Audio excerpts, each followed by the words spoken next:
자, 최신 기출 문제 2회 문제 풀이 시작하겠습니다. 함수 부분만 설명을 할 거고요. 교재 225페이지 1번 문제부터 설명 시작하겠습니다. 1번 문제는 진행 요일, 개강일에 대한 요일을 예와 같이 구하시오입니다. 이 부분은 수업 중에 설명이 없었기 때문에 집중해서 잘 설명을 들어주시기 바랍니다. 첫 번째 함수는 choose 함수, 두 번째는 weekday 함수입니다.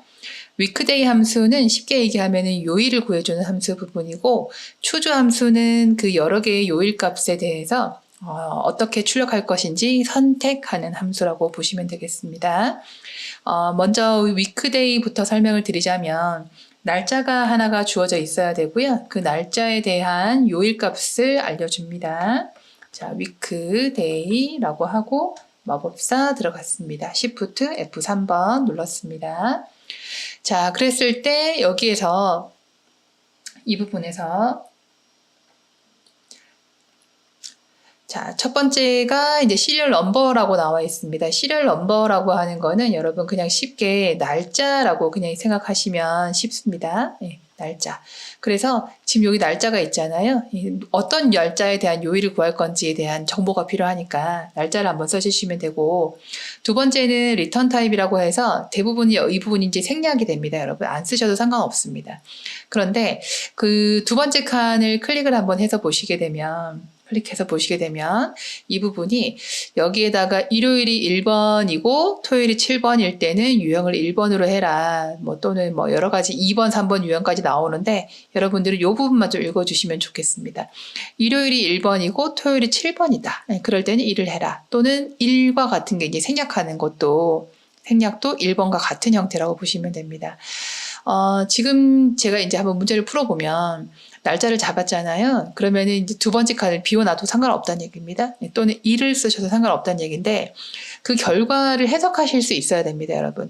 밑에 보시면은 결과가 1하고 숫자로 나왔습니다. 그 요일 값을 1, 월, 화, 수 이런 식으로 알려주지 않고 1, 2, 3, 4 이렇게 알려줍니다. 그래서 일요일이 1번이다라고 하는 걸 알고 계셔야 됩니다. 확인 한번 했고요. 두 번째는 이제 choose 함수가 들어가는 건데 여기에 대부분 이 choose 함수 같은 경우에는 그게 많습니다. 그 weekday랑 같이 문제가 나오거나 또는 left나 right 같은 함수로만 같이 나오는 형태가 많이 있는데 지금은 이제 weekday랑 같이 문제가 나오는 형태입니다. choose를 가장 간단하게 잠깐 설명을 드리자면 어떤 특정 숫자가 이렇게 있다고 했을 때 여러분 1번이면 사과, 2번이면 딸기, 3번이면 오렌지라고 내가 출력을 하고 싶은 거예요. 그러면 choose라고 하고 마법사를 통해서 한번 갔을 때 여기에 이제 첫 번째 값이 이게 인덱스 num이라고 하는 데이터가 보이거든요. 근데 여기에는 뭐가 들어가냐면은 그 비교할 값. 그러니까 지금은 내가 여기 L10번이라는 셀의 값을 비교를 할 거잖아요. 그 L10번의 값의 결과가 1, 2, 3, 4의 형태일 때는 choose를 사용하실 수 있는데 1과 같다면, 2와 같다면, 3과 같다면에 대한 의미가 이미 들어가 있습니다, 여러분. 여기 value 1번은 만약에 L10이 1과 같다면 여기에 있는 값을 출력하겠다. 두 번째는 L10번의 값이 2와 같다면 value 2에 있는 값을 출력하겠다. 세 번째는 L10번이 3과 같다면 value 3번에 있는 값을 출력하겠다. 이런 식으로 이제 클릭하면 계속 값이 추가되는 그런 형태가 됩니다. 해서 지금 첫 번째 제가 이제 L10번을 잡았잖아요. 그럼 만약에 그 L10번이 1과 같으면 사과, 두 번째는 딸기, 세 번째는 오렌지라고 하겠다라고 먼저 써버린 거예요. 이제 써버리고 나서 봤더니 결과는 사과가 나왔잖아요. 왜 사과가 나왔나? L10번의 값이 지금 현재 뭐예요? L10번의 값이 지금 현재 1이잖아요. 그러니까 1이면은 뭘 취하겠다? value 1번에 있는 값을 취하겠다라고 나왔기 때문에 답이 사과가 되는 거예요. 확인을 하고 나갔어요. 그럼 여기에 있는 값을 내가 만약에 2번으로 고쳤어요. 그리고 엔터를 치게 되면은 딸기가 되는 거죠. 여기를 3번을 쳤죠. 그리고 엔터를 치게 되면은 이게 오렌지가 되는 겁니다. 해서 1, 2, 3, 4 이렇게 유형으로 비교를 하고 싶을 때 이때 쓰는 것이 choose입니다. choose가 이 형태에는 참 편합니다. 그래서 이 chose와 weekday가 같이 혼합돼서 이제 문제를 이제 풀어야 되는데, 얘네가 일단은 chose는 weekday의 값이 요일 번호를 받아요. 요일 번호를 받아서 그 요일 번호가 1번이라면, 2번이라면, 3번이라면 나는 일요일, 월요일, 화요일이라고 출력하겠다라고 하는 형태가 돼야 되거든요. 근데 우리가 이제 중첩 함수, 지금은 이제 이 문제는 중첩 함수라고 하는 형태로 문제를 풀어야 되는데, 중첩 함수라고 하는 거는 함수 안에 함수가 인수로 들어가는 형태를, 요거를 중첩 함수라고 하는 거예요. 근데 이 중첩 함수 문제를 봤을 때 중첩 함수는 이렇게 먼저 나오는 함수가 먼저 계산되는 게 아니라 안쪽에 있는 요 함수가 먼저 계산이 되는 거예요. 그래서 안쪽에 있는 함수가 먼저 계산이 돼서 결과를 알려주면 나중에 바깥쪽에 있는 함수가 두 번째로 계산을 해서 최종적인 결과를 만들어주는 그런 형태라고 보셔야 됩니다.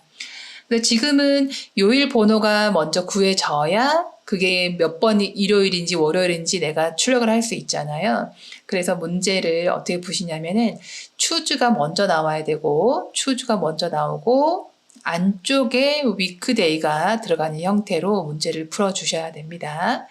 그러면 이 문제를 마법사로 문제를 풀었을 때 어떻게 푸는지를 잘 한번 눈여겨보십시오.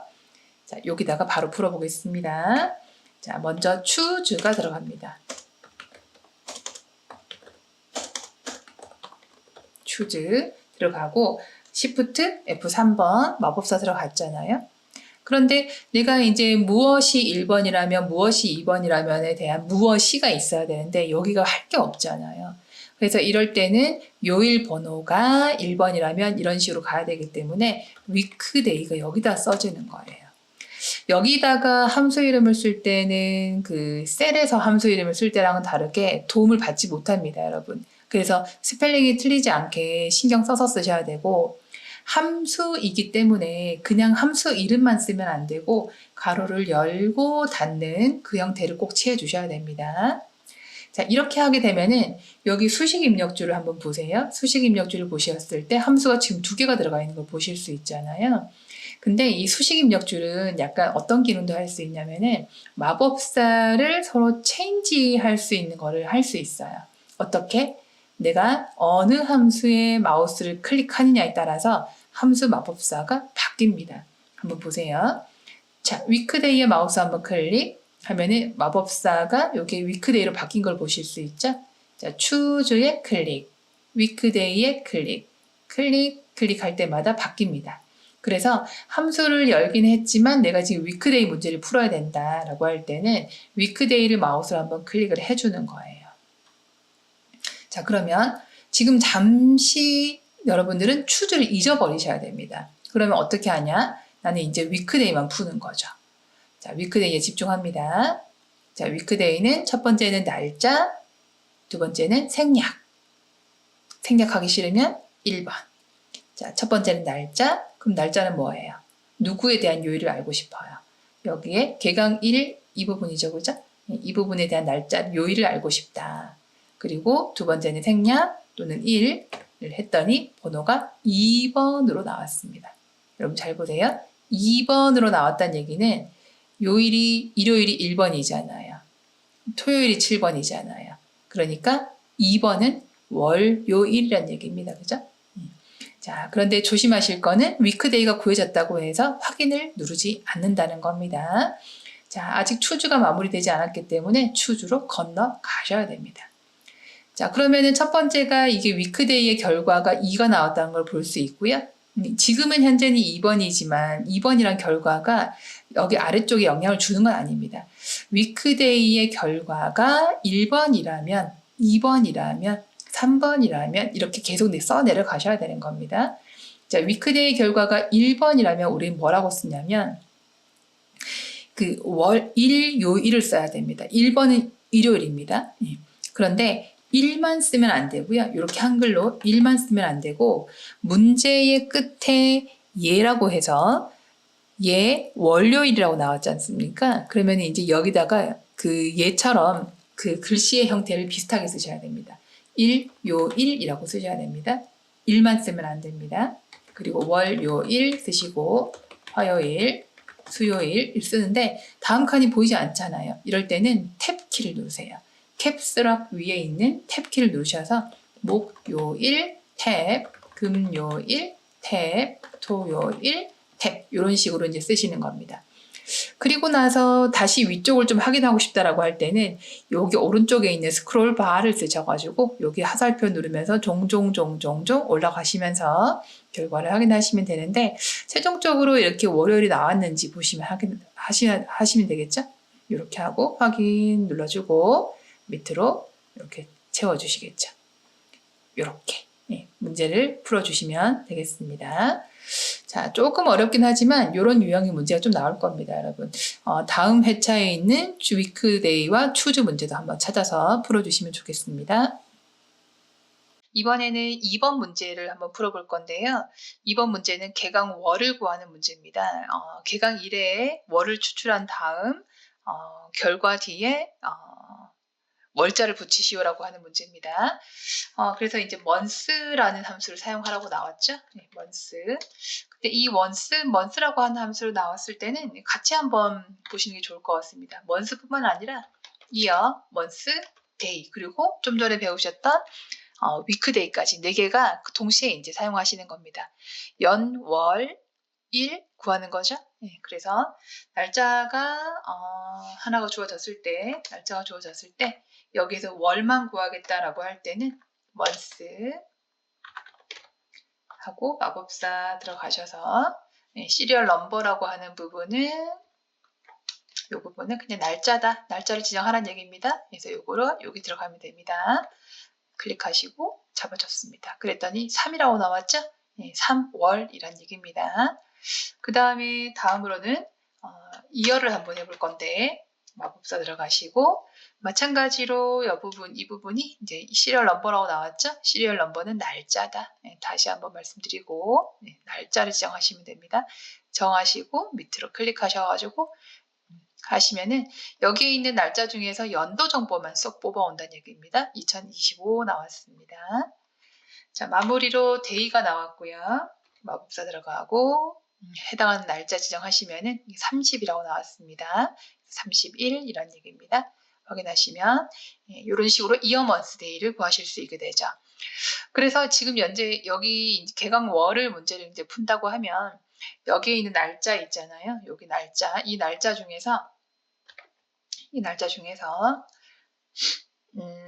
월만 뽑아오는 거죠. 그러면 10이 되겠죠, 그죠? 10 한번 뽑아보겠습니다.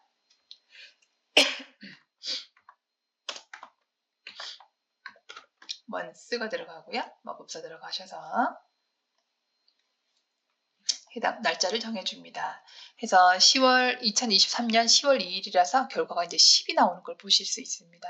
확인하시고 자, 그런데 이 문제에서는 그 뒤쪽에다가 월자를 붙이라고 했지 않습니까? 근데 붙일 때는 AND 연산자를 사용해라 라고 나왔습니다. 자, 여기에서는 연결 연산자 AND 월 이렇게 엔터 치시고 10월 나온 거 확인하시고 아래쪽으로 채워주시면 되겠습니다. 자, 이어서 3번 문제 풀이하겠습니다.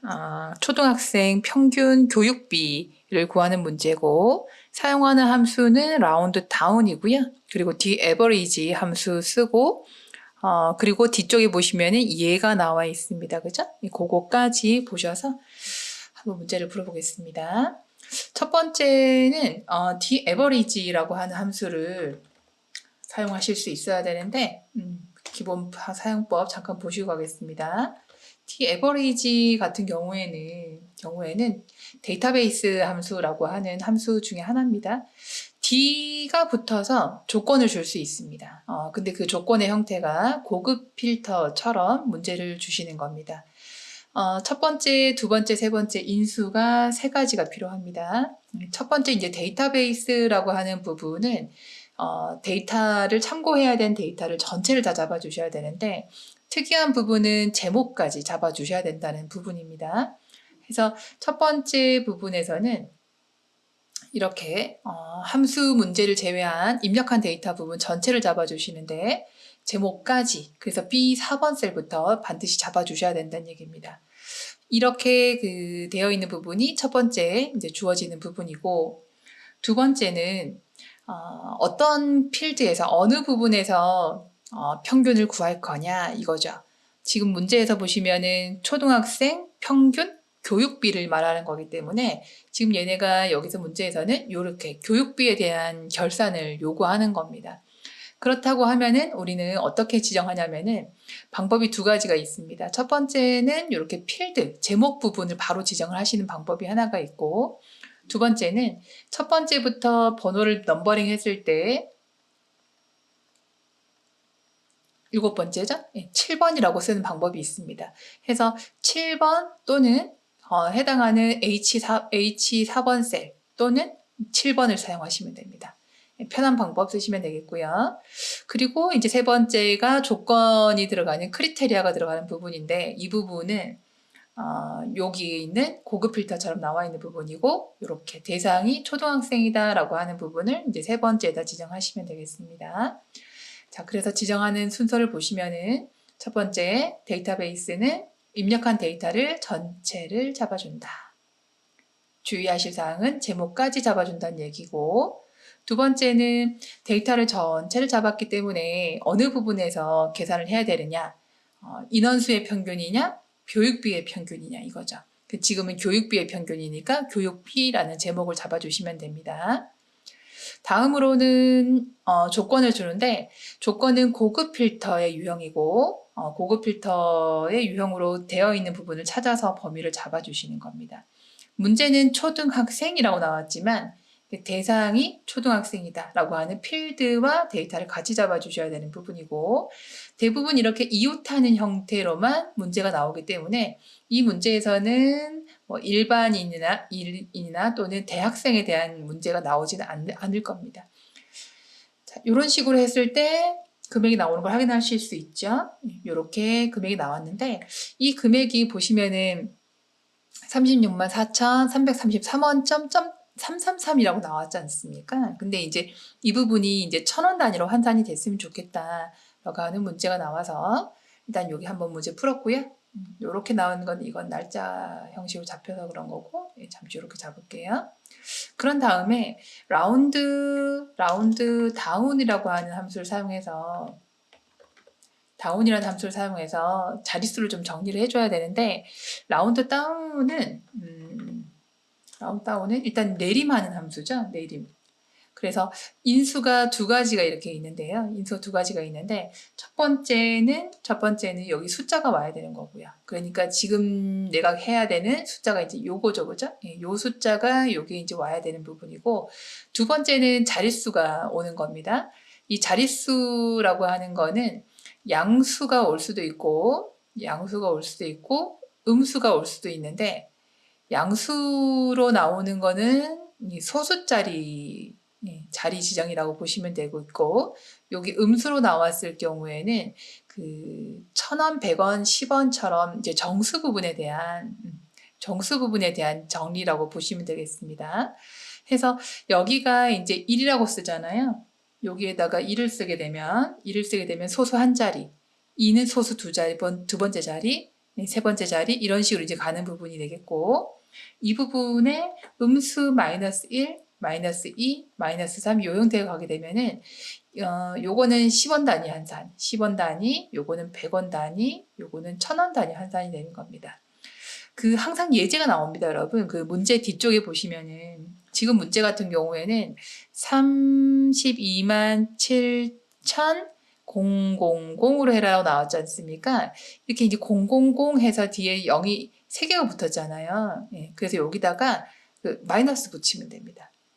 그래서 항상 저는 이제 문제를 풀 때 얘가 나왔을 때 뒤쪽에 있는 0의 개수만큼 음수를 취하면 된다.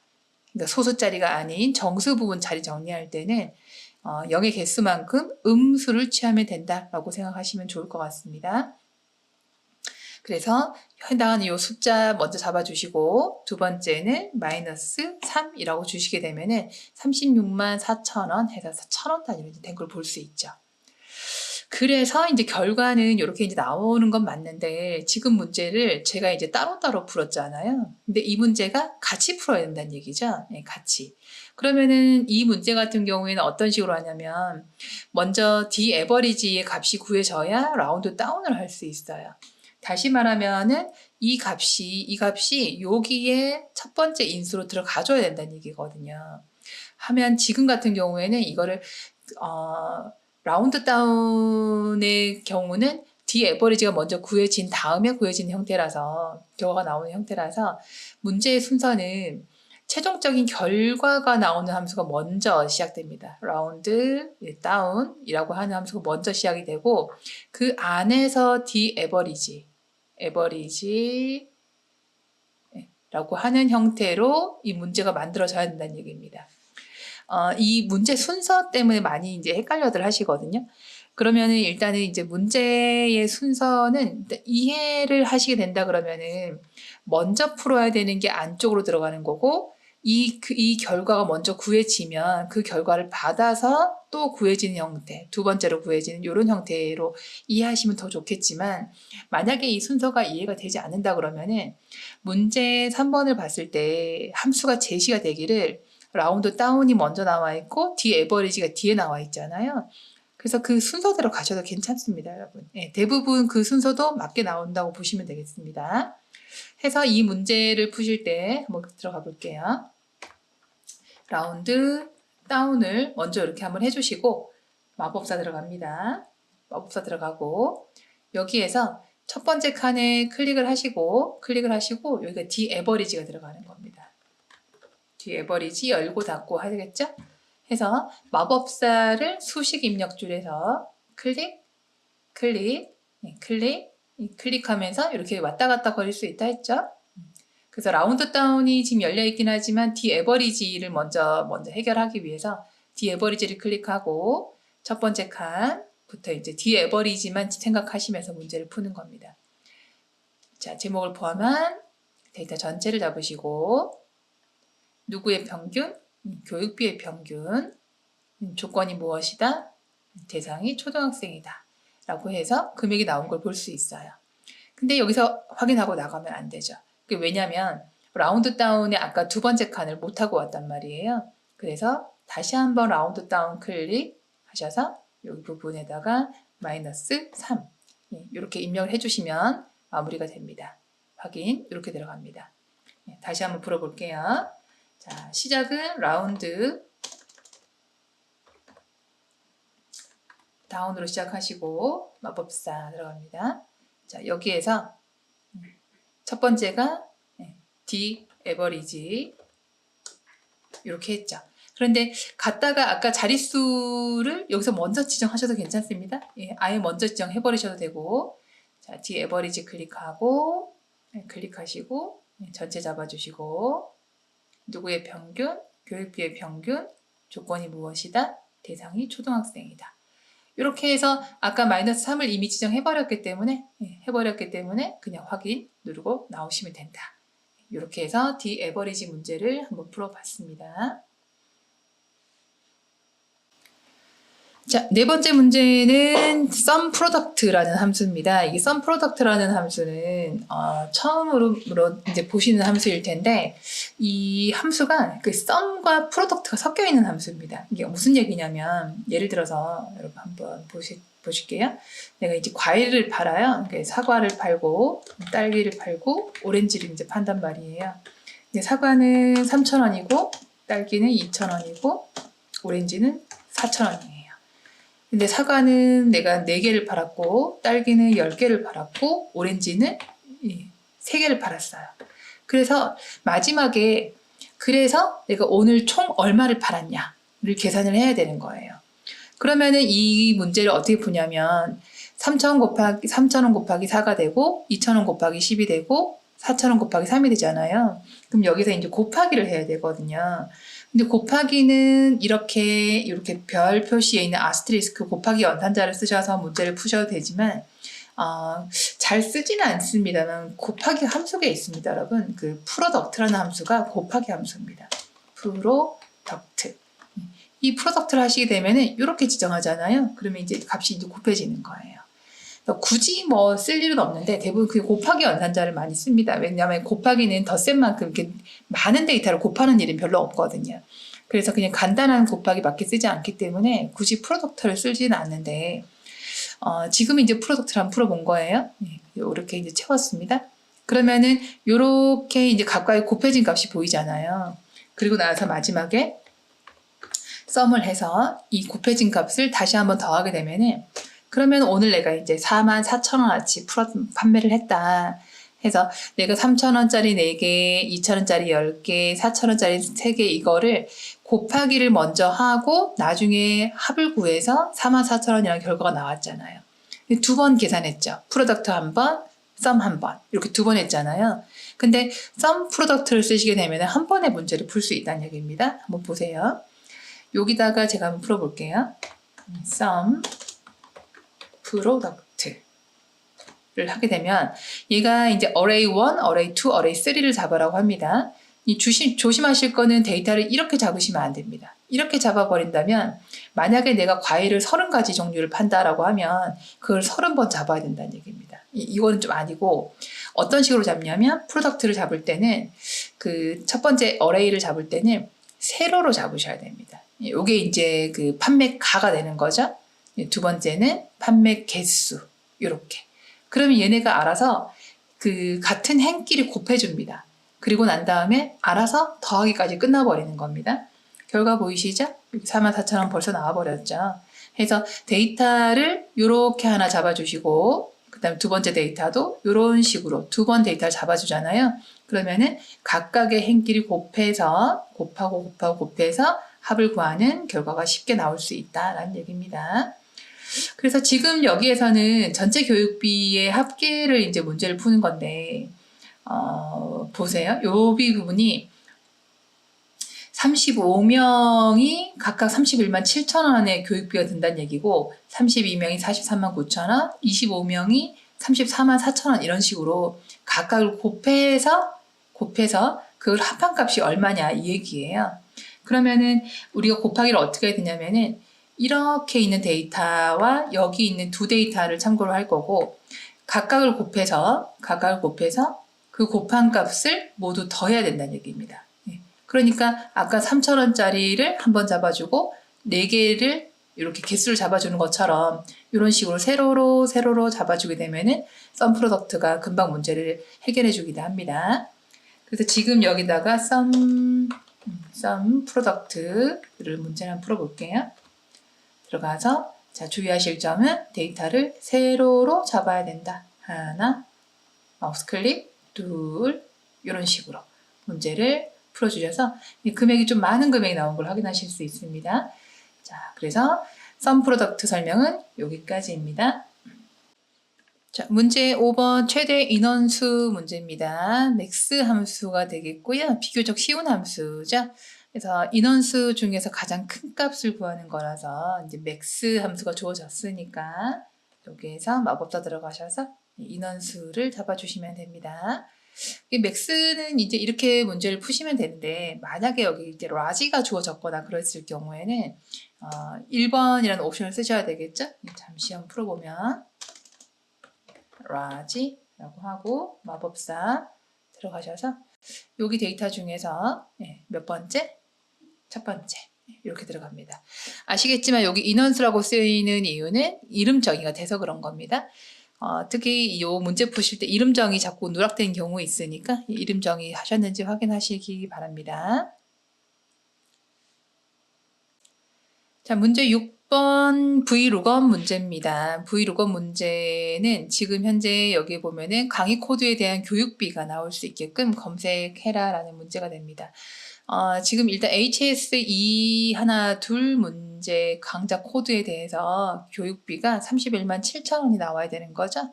그 결과는 31만 7천 원이 나와야 된다. 결과를 미리 알고 계시고 문제를 푸시고요. Vlookup 함수는 인수가 좀 많습니다. 그래서 Vlookup 같은 경우에는 조금 이제 어려운 함수 축에 속한다고 말씀드렸죠. 그러나 문제는 쉽다. 자, 첫 번째는 일단 마지막은 무조건 0으로 하시고요.